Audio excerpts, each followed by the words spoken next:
PM Modi के सामने विपक्ष कहीं नहीं टिक पा रहा है। पीएम मोदी ने ऐसा फैसला लिया है जिससे विपक्ष चारों खाने चित हो गया है। कांग्रेस के नेता राहुल गांधी ने कथित वोट चोरी का आरोप लगाते हुए अभियान चला रखा है, लेकिन अब इस मुद्दे पर कांग्रेस ही घिर गई है। ऐसी बात बाहर आई है जिसके बाद कांग्रेस की मुश्किलें बढ़ती दिख रही है, क्योंकि कोर्ट ने भी बड़ा फैसला लेकर कांग्रेस की चिंता बढ़ा दी है। वहीं राहुल गांधी के वीडियो को दिखाकर बीजेपी ने कांग्रेस और राहुल गांधी पर निशाना साधा है। सब कुछ बताएंगे आपको इस रिपोर्ट में। उससे पहले ये बता दें कि एक बार फिर विपक्ष बेबस और लाचार नजर आ रहा है। वोट चोरी को मुद्दा बनाकर बिहार चुनाव जीतने की कोशिश करने वाले लोग अब कुछ बोल नहीं पा रहे हैं, तो बीजेपी पर गलत आरोप लगा रहे हैं। वहीं बीजेपी भी लगातार विपक्ष को एक्सपोज कर रही है। बिहार में राहुल गांधी की यात्रा खत्म होने के बाद बीजेपी फ्रंट फुट पर नजर आ रही है, तो वहीं विपक्ष के लोग बैकफुट पर हैं। बीजेपी को बदनाम करने के लिए विपक्ष के लोग फर्जी वीडियो का भी सहारा ले रहे हैं, लेकिन बीजेपी ने एक्सपोज कर दिया है। पीएम मोदी की मां को अपशब्द कहे जाने के खिलाफ बिहार बंद के बाद विपक्ष के नेता इस बात से डरे हुए हैं कि जनता का जबरदस्त समर्थन बीजेपी को मिल रहा है। ऐसे में फर्जी वीडियो को शेयर कर बीजेपी को बदनाम करने चली आरजेडी अब बैकफुट पर है। बीजेपी ने वीडियो दिखाकर लिखा है कि राजद के एक और प्रोपेगेंडा की पोल खुल गई। फर्जीवाड़े जितने भी गढ़े, सच हमेशा सामने आ ही जाता है। दरअसल आरजेडी ने एक वीडियो शेयर कर बीजेपी पर आरोप लगाया था कि बिहार बंद के दौरान बीजेपी की महिला नेताओं ने एक साड़ी की दुकान लूट ली, लेकिन असल में साड़ी सेल का ये वीडियो है जो 20 अगस्त को वायरल हो चुका है। दर्शकों, राहुल गांधी बिहार में एसआईआर और चुनाव आयोग के खिलाफ आरोप लगाकर माहौल बनाने की कोशिश कर रहे थे, लेकिन उनका दांव उल्टा पड़ गया। वहीं कांग्रेस की कर्नाटक सरकार ने राज्य में होने वाले पंचायत और नगर निकाय चुनाव ईवीएम के बजाय बैलेट पेपर से कराने का फैसला लिया है। कैबिनेट की बैठक के बाद राज्य के कानून मंत्री एच.के. पाटिल ने ये जानकारी दी। उन्होंने कहा कि ईवीएम की विश्वसनीयता पर सवाल उठ रहे हैं, इसलिए चुनाव आयोग को बैलेट पेपर से चुनाव कराने की सिफारिश की जाएगी। साथ ही वोटर लिस्ट को भी अपडेट किया जाएगा ताकि कोई भी वोटर वोट डालने से वंचित न रहे। माना जा रहा है कि राहुल गांधी के कथित वोट चोरी के खिलाफ चल रहे अभियान को समर्थन देने के लिए कर्नाटक सरकार ने यह कदम उठाया है। लेकिन आप दर्शक क्या चाहते हैं, चुनाव ईवीएम से होना चाहिए या बैलेट पेपर से? कमेंट में जरूर बताइए। अगर आप ईवीएम के समर्थन में हैं और आपको ईवीएम पर भरोसा है तो कमेंट में ईवीएम जरूर लिखिए, ताकि कांग्रेस और विपक्ष को साफ संदेश जाए कि जनता ईवीएम के साथ है, न कि बैलेट पेपर के साथ। इस खबर में आगे आपको बताएंगे कि जीएसटी पर राहुल गांधी के किस वीडियो को दिखाकर बीजेपी ने कांग्रेस को घेरा है और किस दस्तावेज को देखकर कोर्ट ने लिया है बड़ा फैसला, जिससे कांग्रेस की मुश्किलें बढ़ती दिख रही है। तो बने रहिए हमारे साथ अंत तक और देखिए हमारी ये खास रिपोर्ट। साथ ही आप दर्शकों से विनम्र निवेदन है कि अगर अब तक आपने चैनल को सब्सक्राइब नहीं किया है तो अभी कर लीजिए। कांग्रेस के नेता राहुल गांधी अब चौतरफा घिर गए हैं। वोट चोरी का आरोप लगाकर वो बीजेपी को घेरने चले थे, लेकिन अब पूरा खेल ही पलट गया है। अब कांग्रेस बचने के लिए भाग रही है। राहुल गांधी ने चुनाव आयोग पर आरोप तो खूब लगाए थे, लेकिन अब तक वो हलफनामा नहीं दे पाए। इसको लेकर बीजेपी आईटी सेल के प्रमुख अमित मालविया ने सोशल मीडिया प्लेटफॉर्म एक्स पर लिखा है कि बीजेपी वोट चोरी करती है तो फिर लिख कर दे दीजिए, लेकिन राहुल गांधी लिख कर देने से भाग रहे हैं। वहीं कांग्रेस के नेता के एक वायरल वीडियो से बवाल हो गया है। दरअसल मध्य प्रदेश के नेता प्रतिपक्ष और कांग्रेस नेता उमंग सिंगार ने विवादित बयान दिया है। सिंगार ने कहा है कि जनजातीय समाज हिंदू नहीं है। अब इस बयान पर राजनीतिक हलचल तेज हो गई है। बीजेपी ने इस बयान पर कांग्रेस को घेरा है। दरअसल नेता प्रतिपक्ष उमंग सिंगार ने छिंदवाड़ा में मध्य प्रदेश जनजातीय समाज विकास परिषद की बैठक के दौरान ये बयान दिया। उन्होंने कहा कि मैं गर्व से कहता हूं कि हम जनजातीय हैं, हिंदू नहीं। मैं ये बात कई सालों से कहता आ रहा हूं। उमंग सिंगार ने आगे कहा, शबरी जिन्होंने भगवान राम को बचा हुआ बेर खिलाया था वो भी जनजातीय समुदाय से थे। जो आदिकाल से वास कर रहे हैं वही जनजातीय हैं। हमें हमारे समाज को अपनी पहचान दिलानी होगी। चाहे सरकार कोई भी हो, उसे जनजातीय समाज का मान सम्मान बनाए रखना होगा। वहीं कांग्रेस नेता सिंगार के इस बयान पर मध्य प्रदेश के सीएम मोहन यादव ने कहा है कि कांग्रेस हमेशा हिंदू और हिंदुत्व के विरोध में ही काम करती है। सीएम मोहन यादव ने कहा है कि राहुल गांधी ने हिंदुत्व का मजाक बनाया। सीएम ने आगे कहा कि कमाल हो गया, शर्म आती है, ऐसा नहीं होना चाहिए। राजनीति जरूर करो, लेकिन हिंदुत्व पर प्रश्न उठाना ये जनता माफ नहीं करेगी। वहीं राहुल गांधी का भी एक पुराना वीडियो सोशल मीडिया पर वायरल हो रहा है। राहुल गांधी के इस वीडियो को शेयर कर बीजेपी ने उन्हें घेरा है। राहुल गांधी के पुराने वीडियो को एक्स पर शेयर कर बीजेपी नेता अमित मालवीय ने लिखा है कि कुछ समय पहले राहुल गांधी ने तमिलनाडु में बीड़ी मजदूरों के साथ एक प्रचार वीडियो शूट किया था, जिसमें उन्होंने जीएसटी को उनकी परेशानियों के लिए जिम्मेदार ठहराया था। अब जब भारत नेक्स्ट जेन जीएसटी सुधारों को लागू कर रहा है, जो आम लोगों को बिहार सहित वास्तविक राहत देते हैं, तो कांग्रेस ने बिहारियों को निशाना बनाने की रणनीति अपना ली है। क्या राहुल गांधी या कांग्रेस ये भी जानते हैं कि मुद्दों पर उनका क्या रुख है, या क्या राहुल गांधी का खुद को मसीहा बताने का स्वयंभू प्रचार इतना खोखला है कि उनकी अपनी पार्टी भी इसे स्वीकार नहीं करती? यही उलटबाजी, यही असंगति कांग्रेस की असली बुराई है। दर्शकों, बी से बीड़ी और बिहार वाले पोस्ट पर कांग्रेस की मुश्किलें बढ़ गई है। बिहार चुनाव से पहले बिहार में ये बड़ा सियासी मुद्दा बन गया है, जिसके बाद विपक्ष और कांग्रेस के लिए जवाब देना मुश्किल हो गया है। केरल कांग्रेस की पोस्ट में बिहार की तुलना बीड़ी से की गई थी। इस पर बिहार बीजेपी के अध्यक्ष दिलीप जायसवाल ने कांग्रेस पर हमला बोला है। उन्होंने कहा है कि कांग्रेस की सोच बिहार के लोगों के लिए गलत है। वहीं केंद्रीय मंत्री नित्यानंद राय ने भी कांग्रेस को घेरा है। उन्होंने कहा है कि कांग्रेस को बिहार का अपमान करने में मजा आता है। केरल कांग्रेस ने एक्स पर एक पोस्ट साझा की थी। इसमें लिखा था, बीड़ी और बिहार दोनों बी से शुरू होते हैं।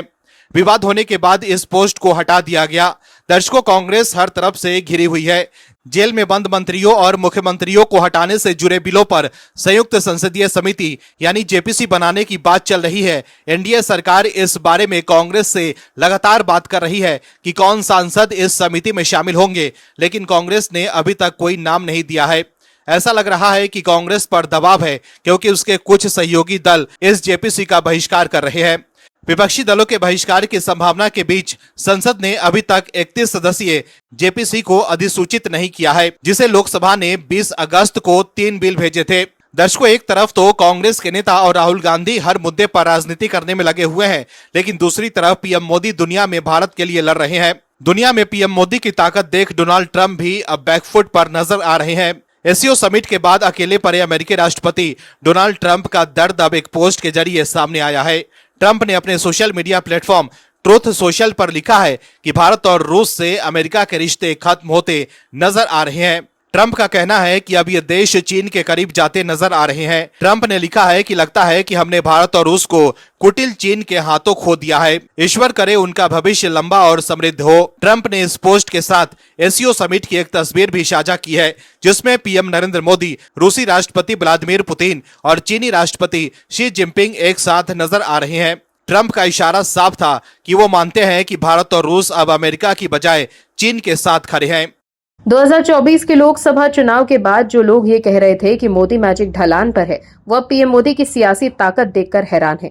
दर्शकों, आपको बता दें कि लोग वोट चोरी का आरोप लगाकर सियासी माइलेज लेने की कोशिश कर रहे थे, लेकिन उन्हें झटके पर झटका लग रहा था। पंजाब में भले ही आम आदमी पार्टी की सरकार है, लेकिन पंजाब यूनिवर्सिटी के छात्र संघ चुनावों में आरएसएस और बीजेपी की छात्र शाखा अखिल भारतीय विद्यार्थी परिषद यानी एबीवीपी ने अपना परचम लहराया है। 5 दशक में पहली बार एबीवीपी ने पंजाब विश्वविद्यालय कैंपस स्टूडेंट काउंसिल यानी पीयूसीएससी चुनाव 2025 में अध्यक्ष पद पर 3147 मत लेकर ऐतिहासिक जीत दर्ज की है।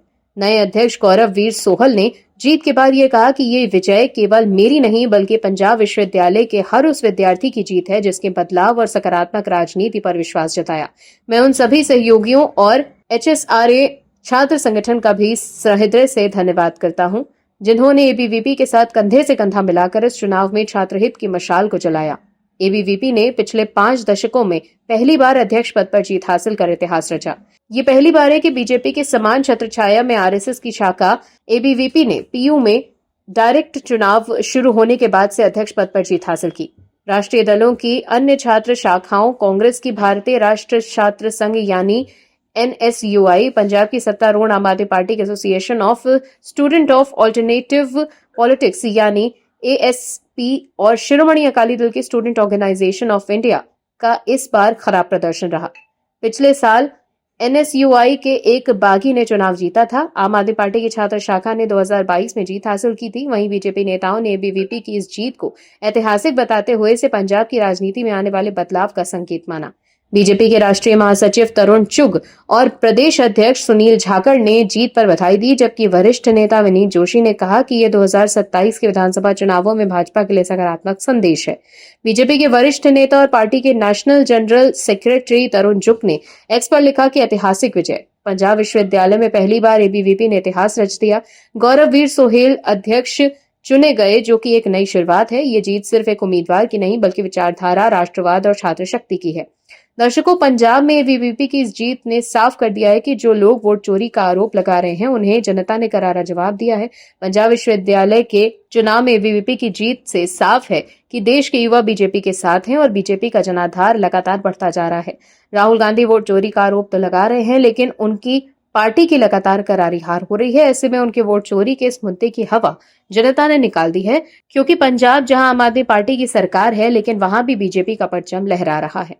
वोटर अधिकार यात्रा के दौरान राहुल गांधी ने मंच से पीएम मोदी की मां को लेकर दिए गए अपमानजनक टिप्पणी के बाद बिहार में कांग्रेस बैकफुट पर है। वहीं अब कांग्रेस ने जो किया है उसके बाद पार्टी को भागना पड़ रहा है। दरअसल केरल कांग्रेस ने केंद्र सरकार के जीएसटी सुधारों को लेकर सोशल मीडिया पर पोस्ट कर विवाद खड़ा किया। हालांकि कांग्रेस ने अब ये पोस्ट एक्स से हटा दी है। दरअसल कांग्रेस ने तंबाकू उत्पाद पर जीएसटी कटौती का हवाला देते हुए कहा था कि बीड़ी और बिहार की शुरुआती 20 से होती है और इसे अब पाप नहीं माना जा सकता। केरल कांग्रेस के इस पोस्ट के बाद बिहार के उप मुख्यमंत्री और बीजेपी नेता सम्राट चौधरी ने इसे पूरे बिहार का अपमान बताया। उन्होंने एक्स पर लिखा कि पहले हमारे प्रधानमंत्री नरेंद्र मोदी की पूजनीय माताजी का अपमान और अब पूरे बिहार का अपमान। यही कांग्रेस का असली चरित्र है जो बार बार देश के सामने उजागर होता है। वहीं बीजेपी के राष्ट्रीय प्रवक्ता शहजाद पूनावाला ने कांग्रेस की आलोचना करते हुए कहा कि ये पोस्ट पार्टी की बिहार विरोधी मानसिकता को दर्शाता है। पूनावाला ने एक वीडियो बयान में कहा कि अगर वो बी का मतलब बीड़ी और बी का मतलब बिहार कह रहे हैं तो उनसे सी का मतलब कांग्रेस और सी का मतलब करप्शन भी पता होना चाहिए। केरल कांग्रेस के पोस्ट का स्क्रीनशॉट एक्स पर शेयर कर बिहार बीजेपी ने लिखा कि जब भी मौका मिलता है कांग्रेस बिहार और बिहार के लोगों का अपमान करने से नहीं चूकती। पता नहीं लालू तेजस्वी कांग्रेस द्वारा बिहार के बार बार किए जा रहे अपमान को कैसे बर्दाश्त कर रहे हैं। कांग्रेस आरजेडी गठबंधन की गांठ कहीं बिहार के अपमान से तो नहीं बंधी है। वहीं बिहार के मुख्यमंत्री नीतीश कुमार की पार्टी जनता दल यूनाइटेड के नेता संजय कुमार झा ने इसे कांग्रेस का एक और बेहद शर्मनाक कृत्य बताया। उन्होंने एक्स पर पोस्ट कर कहा कि मैं आपको बता दूं कि बी का मतलब सिर्फ बीड़ी नहीं है, इसका मतलब बुद्धि भी है जो आपके पास नहीं है। बी का मतलब बजट भी है जिससे आपके बिहार को विशेष सहायता मिलने पर जलन होती है।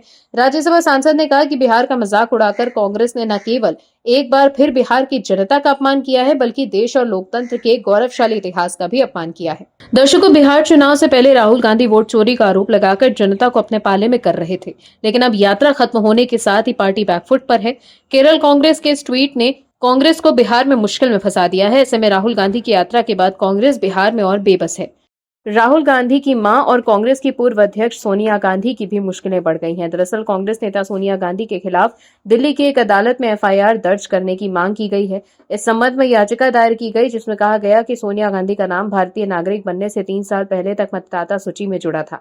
वहीं दिल्ली की एक अदालत ने सोनिया गांधी के खिलाफ एफआईआर दर्ज करने की मांग वाली आपराधिक शिकायत पर सुनवाई के लिए 10 सितंबर की तारीख तय की है।